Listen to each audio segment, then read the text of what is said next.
1절, 2절 말씀 이미 생각해 보았죠. 이 말씀 속에 들어있는 하나님의 중요한 속성 두 가지 우리가 살펴보았어요. 그 한 가지는 하나님의 인자하심이었습니다. 두 번째는 하나님의 성실하심이었습니다. 하나님은 인자하시다. 하나님은 성실하시다. 인자하시다는 것은 우리가 어떤 잘못을 저지른다 할지라도 우리가 회개하고 주님 앞에 나아올 때 계속해서 끝까지 용서해 주시고 또 용서해 주시는 그런 하나님의 성품이죠. 성실하심은 무엇이라고 했습니까?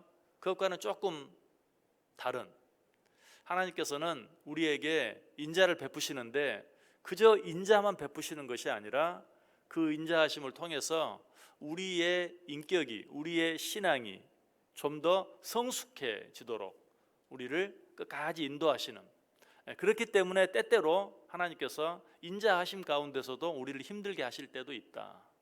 벌을 내리실 때도 있고 징계하실 때도 있다. 왜? 그렇게 함으로 말미암아서 우리를 좀 더 성숙하게 만드시기 위하여. 어쨌든 오늘 이 말씀 속에서 하나님의 인자하심과 성실하심에 대해 생각해 보았는데요. 이 말씀을 자세히 보면 좀 특별한 말씀이 있어요. 2절 보세요. 내가 말하기를 인자하심을 영원히 세우시며. 인자하시다 단순히 그렇게 말하지 아니하고 인자하심을 영원히 세우신다라고 말하고 있어요. 또 주의 성실하심을 하늘에서 견고히 하시리라 라고 말하고 있어요. 인자하심을 세우신다, 성실하심을 견고히 하신다. 자, 이 말의 뜻은 무엇일까요? 하나님의 인자하심을 드러내 보이신다. 인자하심을 세우신다는 말은 인자하심을 드러내 보이신다. 또 다른 표현으로 하면 인자하심을 나타내신다. 성실하심을 견고히 한다는 것도 마찬가지. 하나님의 성실하심을 드러내 보여 알게 하신다,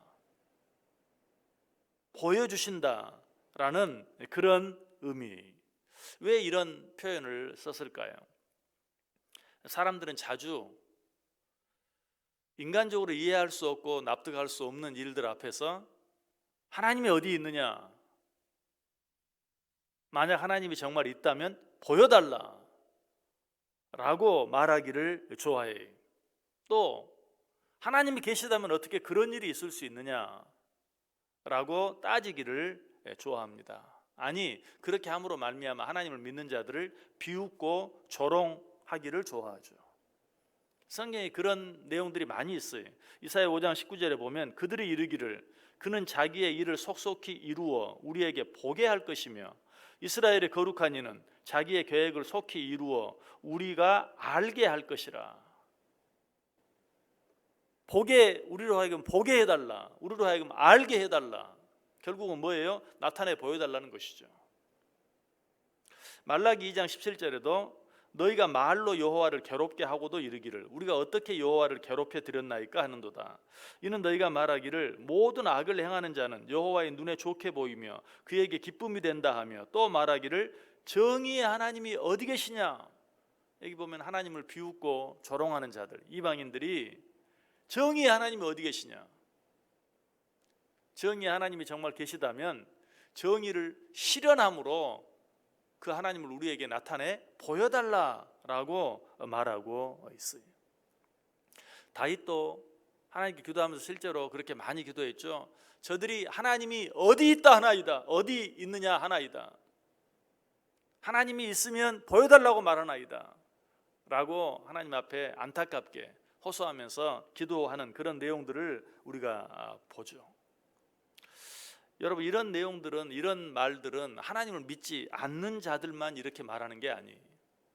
때때로 하나님을 믿고 따르는 자들, 아니 우리들이 그렇게 말할 때도 있어요. 하나님이 어디 계시냐, 하나님 계시다면 이럴 수 있느냐. 실제로 예수님의 제자들 그리고 예수님의 형제들도 그렇게 말한 적이 있죠. 요한복음 14장 22절에 보면 가룟 아닌 유다가 이르되 주여 어찌하여 자기를 우리에게는 나타내시고 세상에는 아니하려 하시나이까. 자기들은 이제 하나님을 아는데, 예수님을 아는데 왜 당신이 하나님이심을, 당신이 하나님의 아들 되심을 세상 사람들에게 드러내 보이지 않습니까? 좀 나타내 보여주십시오. 당신이 하나님이신 것을, 당신이 하나님의 아들인 것을 세상 사람들에게 분명하게 좀 보여주십시오 라고 말하는 것을 보게 되죠. 요한복음 7장 4절에도 스스로 나타나기를 구하면서 묻혀서 일하는 사람이 없나니 이 일을 행하려 하거든 자신을 세상에 나타내소서. 예수님이 계속 갈릴리에만, 시골 갈릴리에만 머물러 계시니까 제발 이렇게 하지 마시고 여기를 떠나서 유대, 저 큰 유대로 올라가소서. 거기 가서 어떻게 하라고? 한번 당신을 멋지게 나타내 보이십시오. 누가 이렇게 말했죠? 예수님의 형제들이 그렇게 말했어요. 이처럼 예수님을 믿지 않는 자, 하나님을 알지 못하는 자뿐만 아니라 하나님을 알고 믿는 자, 예수님을 알고 믿는 자들도 때때로 당신이 정말 하나님이시면, 당신이 정말 하나님의 아들이시면 한번 나타내 보여주십시오 라고 말하기도 하고 기도하기도 해요. 근데 예수님의 제자들이, 형제들이 유대로 올라가서 자신을 나타내 보여라 라고 말했을 때 예수님께서 스스로 뭐라고 말했습니까?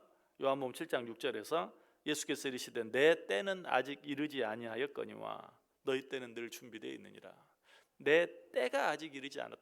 내가 나를 나타내 보일 때가 아직 되지 않았다. 내가 나를 나타내 보이기에 아직 좋은 때가 아니다 라고 그렇게 말씀하고 있는 것을 보게 돼요. 이 말을 바꾸어 생각하면 무슨 말입니까? 때가 되면 나타내 보이겠다. 때가 되면, 좋은 때가 되면 내가 나를 나타내 보이겠다라고 말씀하는 것이죠. 하나님께서 자신을 감출 때가 참 많으세요. 자신의 하나님 되심을 우리에게 확실하게 드러내지 않으실 때도 많이 있어요.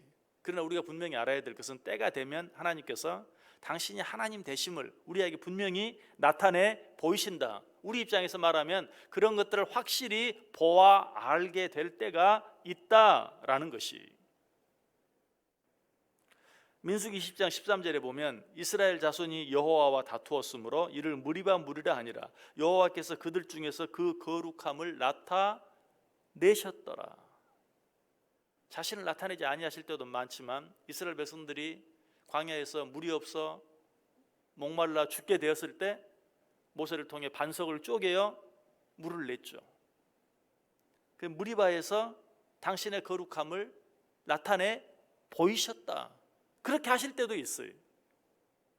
기적을 통해서, 이적을 통해서 인간이 행할 수 없는 일을 행하심으로 말미암아 우리의 기도의 구체적인 응답을 통해서 당신의 하나님 되심을 나타내 보이실 때도 있다. 신명기 33장 2절에도 그가 일렀으되 여호와께서 시내산에서 오시고 세일산에서 일어나시고 바란산에서 비추시고 1만 성도 가운데 강림하셨고 그의 오른손에는 그들을 위해 번쩍이는 불이 있도다. 시내산에서, 세일산에서, 바란산에서 하나님께서 정말 능력의 모습으로 나타나시고 강림하시고 기적적인 일을 행하시는 그런 모습들을 통해서 하나님은 당신을 나타내셨다. 실제로 쉬운 성경은 그래서 이렇게 말해요. 여호와께서 시내산에서 오시고 세일산에서 해처럼 떠오르셨다. 바란산에서 위대함을 나타내 보이시고 수많은 거룩한 천사들을 이끌고 오셨다. 자신의 모습을 모든 사람에게 드러내 보이셨다라고 말하고 있어요. 신명기 33장 26절도 말합니다. 여수르니여 하나님 같은 이가 없도다. 그가 너를 도우시려고 하늘을 타고 궁창에서 위엄을 나타내시는 도다. 하나님 자신을 숨기실 때도 있지만 때가 되면 자신을 확실하게 드러내 보이신다. 나타내신다. 그러므로 우리는 때로는 이렇게 하나님께 기도할 수도 있어요. 나타내 보여 주옵소서. 아까 말씀드렸듯이 다윗도 여러 번 그렇게 기도했어요. 저들이 하나님이 어디 있느냐 합니다. 하나님, 당신의 하나님 되심을, 당신께서 여기 계심을, 당신이 나와 함께 하심을 분명하게 나타내 보여주옵소서라고 여러 번 기도했어요. 모세도 그렇게 기도했어요. 민수기 14장 17절에 보면 이제 구하옵나니 이미 말씀하신 대로 주의 큰 권능을 나타내옵소서. 물론 이렇게 기도할 때 우리의 마음이 중요해요. 나는 정말 하나님이 계시는지 안 계시는지 모르겠습니다. 나는 정말 하나님이 살아계시는지, 나는 정말 하나님이 나를 사랑하시는지 잘 모르겠습니다. 이런 마음으로 기도하는 것이 아니라 하나님이 분명히 나를 사랑하시고 이 민족을 사랑하시고 세상 모든 민족 모든 나라를 사랑하시는 줄 믿습니다. 그러나 우리가 너무 연약해서 때때로 그 사실을 알지 못하고 시험에 들 때가 많이 있습니다. 세상 사람들이 그로 인하여 당신을 조롱하고 모욕합니다. 하나님 이제 나타내셔서 당신의 영광을 드러내시옵소서. 하나님의 이름이 모욕받는 그것이 너무 마음 아파서 그렇게 기도하는 것, 그것이 옳은 것이죠. 내 마음속에 의심이 있어서 내가 너무 힘들어서가 아니라 그런 마음으로 기도할 때 하나님께서 당신의 모습을 우리에게 나타내 보여주시기도 하신다라는 것이. 다윗도 그렇게 기도했어요. 시편 68편 28절에 보면 내 하나님이 너의 힘을 명령하셨도다. 하나님이여 우리를 위하여 행하신 것을 견고히 하소서. 우리를 위해 무엇을 행하셨으면 그것으로 됐지, 거기서 더 이상 바랄 게 없죠. 그러나 다윗도 우리를 위하여 행하신 것을 견고하게 하소서. 여기서 견고하게 한다는 게 무슨 말이에요? 나타내 보여주소서. 우리 모든 사람들로 하여금 확실히 알게 해주소서 라고 한 번 더 기도하고 있는 것을 보게 돼요. 여러분, 우리는 하나님의 계시를 믿어요. 그러나 육신적인 한계, 연약함을 가지고 있기 때문에 때때로 그러한 것들을 보아 알기를 원할 때도 있어요. 아니, 그것이 우리에게 필요할 때도 있어요. 우리는 그것을 위해서 기도할 수도 있어요. 하나님은 변함없이 나와 함께 하시는 것 내가 압니다. 그러나 때때로 어려운 일들 앞에서 나는 넘어지기를 잘합니다. 실족하기를 잘합니다. 연약한 나를 돌아보아 주셔서 하나님, 당신께서 내게 행하신 일, 나를 향한 당신의 그 인자하심, 나를 향한 당신의 그 성질하심을 나타내 보여주옵소서. 그렇게 할 때 하나님께서 우리의 연약함을 도우사 우리에게 당신의 당신 되심을, 당신의 능력을 나타내 보여주신다. 여러분, 정말 하나님의 하나님 되심을 보기를 원하십니까? 요한복음 14장 21절에 이렇게 말해요. 나의 계명을 지키는 자라야 나를 사랑하는 자니 나를 사랑하는 자는 내 아버지께 사랑을 받을 것이며 나도 그를 사랑하여 그에게 나를 나타내리라. 하나님께서는 당신의 계명을 지키며 당신을 사랑하는 자에게 당신을 나타내 보여주시겠다라고 말하고 있어요. 우리를 향한 하나님의 인자하심은 변함이 없어요. 우리를 향한 하나님의 성실하심은 변함이 없어요. 내가 그것을 받을 자격이 있든지 없든지 하나님께서는 여전히 나에게 인자하심을 베푸시고 성실하심으로 나를 돌보아 주세요. 그러나 문제는 무엇입니까? 내가 그것을 느끼지 못하고 내가 그것을 깨닫지 못하고 내가 그것을 누리지 못한다는 것이. 누가 그것을 느끼고 누가 그것을 깨닫고 누가 그것을 누리느냐? 나의 계명을 지키며 나를 사랑하는 자가 너희를 향한 나의 인자함을, 너희를 향한 나의 성실하심을 느끼게 되고 깨닫게 되고 누리게 될 것이다. 우리가 어떻든 나를 향한 하나님의 사랑, 나를 향한 하나님의 인자하심, 나를 향한 하나님의 성실하심은 변함이 없어요. 그러나 중요한 것은 그것을 느끼며 사는 것이, 그것을 누리며 사는 것이 어떻게 하면 된다고요? 하나님의 계명을 지키며 하나님을 사랑할 때. 그러면 그것들이 느껴져요. 그것들이 보여져요. 하나님의 인자하심과 하나님의 성실하심을 누리며 살기를 원하십니까? 하나님의 계명에 더 순종해 보세요. 하나님을 더 사랑해 보세요. 손뼉도 마주쳐야 소리가 난다.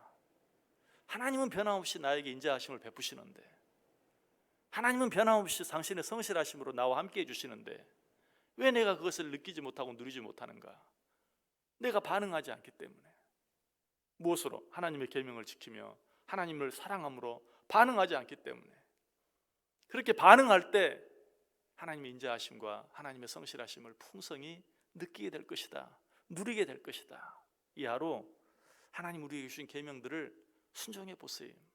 내가 알면서도 지키지 않는 것들을 지켜보세요. 하나님을 보다 적극적으로 사랑해 보세요. 그리하면 내가 너에게 나를 나타내 보이리라. 이 하나님의 은혜를 풍성히 느끼고 깨닫고 누리며 살아가는 오늘 하루 되시기를 주님의 이름으로 간절히 축원합니다. 기도하겠습니다. 하나님,